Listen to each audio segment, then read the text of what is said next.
It's September 2007 and the #1 song in the country is Soulja Boy's hit Crank That. From its viral explosion to subverting gatekeepers, Soulja rewrote the rules of the music industry and hip-hop in many ways, especially with how he produced his beats. Like I did Crank That, right, on this program called FruityLoops. Probably took me like 10 minutes to make it.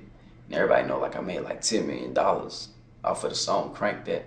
FL Studio, originally called FruityLoops, is one of, if not the most influential beat program since the MPC. First released in 1998 by Belgian software company ImageLine Studios, FruityLoops' look and intuitive design made it feel more like a video game than a professional music-making application, which according to co-founder Jean-Marie Cagny was the original business plan for the studio. Some adult video games, one of them which still is around is Porntris. Porntris was a successful adult-themed version of the classic 80s video game Tetris, and in an effort to branch out, they brought on a new developer. Decided to go a little bit further in that, and so we hired Didier Dambrin, who was one of the, or still is probably one of the most talented developers I have ever met. In his very first on-camera interview, Didier Dambrin shared with Genius News why FL Studio is so unique. I have pretty much no musical background, and I think that is the main reason FruityLoops took off, because it was not designed for musicians. Gold told us that FL Studio was originally a pet project.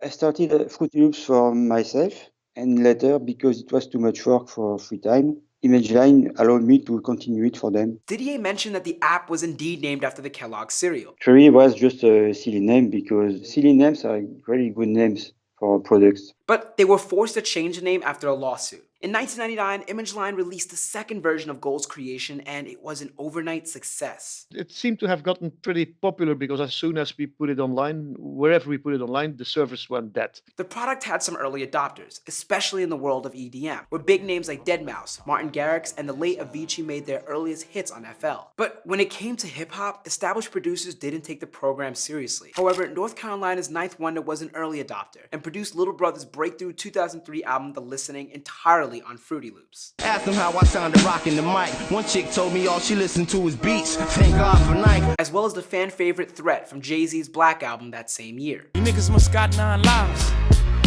Ninth Wonder.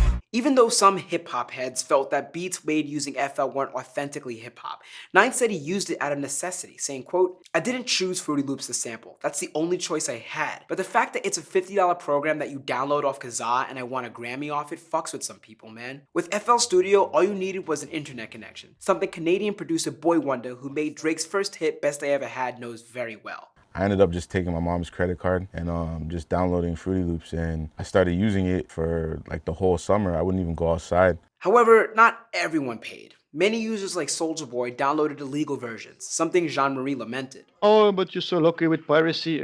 Not really, it didn't bring in a penny for 7 years. Communities even sprung up online offering FL Studio insights. I would watch videos on YouTube of like Cardiac Flatline making beats in FL Studio and Hobson making beats in his basement on FL Studio. That's Nick Mira of Internet Money, the producer behind hits like Juice WRLD's Lucid Dreams and All Girls Are the Same. In 2012, after finding out that many of his favorite producers were using FL Studio, Nick bought it himself and dove in. I just, every single day, just spend hours in my room just making beats. He told us how easy the app was to use, a similar sentiment shared by T-, the producer behind J. Cole's Middle Child and Drake's The Motto. What I like about FruityLoops is that creating drums, you know, in urban music is such an important thing, and I find it's easier with FL Studio. And these are just a few of the countless producers using a piece of software originally created as a pet project. As for Gold, he left ImageLine in 2015 to focus on personal projects, but ImageLine's co-founder tells us that FL Studio is still going strong. Now we have over 10 million people installing FL Studio every year. And one of those 10 million producers could be making your next favorite song.